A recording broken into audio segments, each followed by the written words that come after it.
The transport shuttle Meridian's Pride hummed through the void between Kepler Station and the diplomatic hub of Centauri Prime. Its passenger cabin buzzed with the typical mix of interstellar travelers. Zephyrian merchants with their translucent blue skin discussing trade routes, a delegation of tall, elegant Vorthon diplomats reviewing holographic documents, and several other species representing the Galactic Coalition's vast diversity. In the back of the shuttle sat Sergeant Marcus Chen, still wearing his dusty Earth Defense Force uniform. The brown and green camouflage looked primitive compared to the sleek, energy-based armor worn by other Coalition military personnel. His weathered hands rested on a simple duffel bag, no advanced anti-grav luggage or molecular storage devices like the other passengers carried. As the shuttle approached its destination, an announcement crackled through the comm system. Attention passengers, we are experiencing minor technical difficulties with our artificial gravity generators. For safety purposes, we ask that all passengers remain seated and secured. The Zephyrian trade leader, HFY, glanced around the cabin with his large, multifaceted eyes before addressing the human soldier. You there, primitive one. My associates and I require additional seating for our cargo pods. Surely a simple foot soldier can stand for the remainder of the journey. Several passengers turned to observe the exchange. A Vorthon diplomat nodded in agreement. Yes, humans are known for their crude durability. Standing should pose no difficulty for your species. Marcus looked up calmly, meeting their gaze without hostility. I appreciate the suggestion, but I'll keep my seat, thanks. HFY's skin shifted to a deeper blue, a sign of irritation among his people. Do you not understand your place in the Coalition hierarchy? We are established members with centuries of space travel experience. Your species has barely left its home system. That may be true, Marcus replied evenly, but my ticket is just as valid as yours. The tension in the cabin grew palpable. Other passengers began whispering among themselves, some expressing outrage at the humans' apparent insubordination. The Vorthon diplomat, tall and imposing with his silver-scaled skin, stood from his seat. Perhaps you fail to grasp the situation, human. We are negotiating the Terran accession treaty at Centauri Prime. Your world's admission to the Coalition depends on species like ours viewing humanity favorably. I suggest you reconsider your position. Marcus remained seated, his expression unchanged. I understand the situation perfectly, sir, but I'm not moving.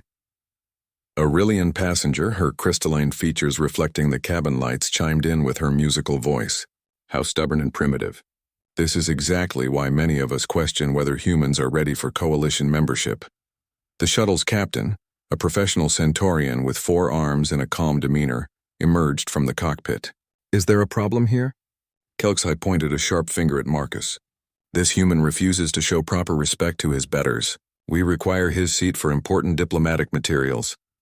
Captain Vorthak's yellow eyes studied the human soldier for a moment. Sergeant, these are respected Coalition members. Perhaps, Marcus interrupted gently. You should ask them about the Battle of Proxima. The cabin fell silent. Several passengers exchanged confused glances, but a few, particularly the older Coalition members, suddenly looked uncomfortable. What about it? The Vorthon diplomat asked, his silver scales shifting nervously. Marcus stood slowly, not to give up his seat but to address the cabin. 3 months ago, the hegemony launched a surprise attack on Proxima Colony.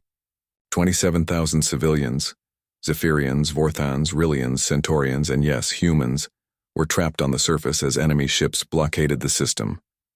HFY's blue skin began to pale. That has nothing to do with... The Coalition fleet was 6 days away, Marcus continued. The hegemony ground forces would have reached the civilian shelters in 18 hours.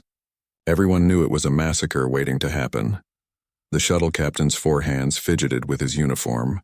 Several passengers had grown very quiet. 18 hours, Marcus repeated. That's when the Earth Defense Force received the distress call. Our ships were 12 days away, twice as far as the Coalition fleet. But you know what we did? The cabin was dead silent now. We launched anyway. Every available ship, every volunteer crew. We pushed our primitive fusion engines past their safety limits, burned through fuel reserves meant to last months. 3 of our ships suffered critical engine failures and had to be abandoned in space, but 7 ships made it. Marcus's voice remained steady, but there was steel in it now.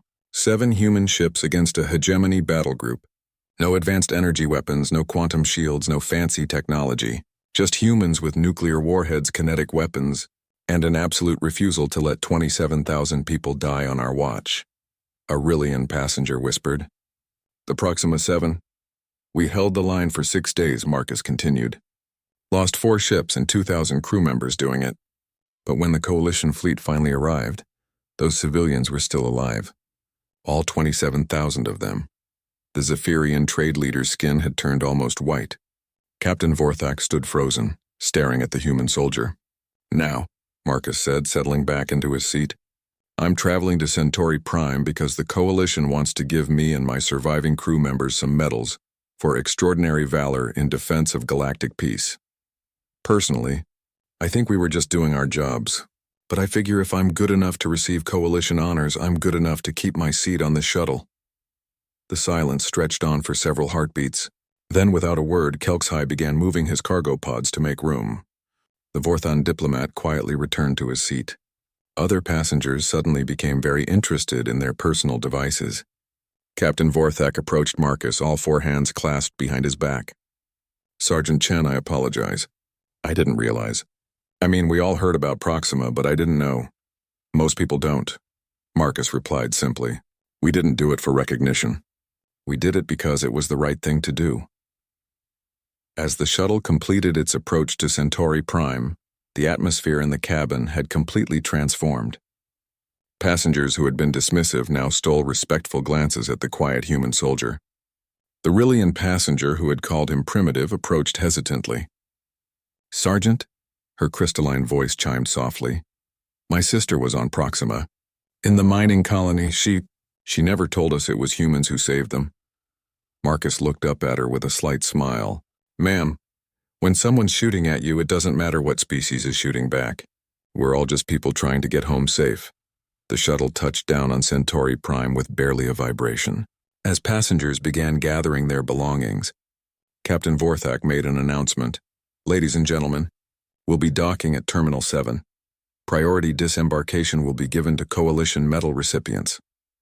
As Marcus stood and shouldered his simple duffel bag, he found himself surrounded by beings who now looked at him, and at humanity, with entirely different eyes.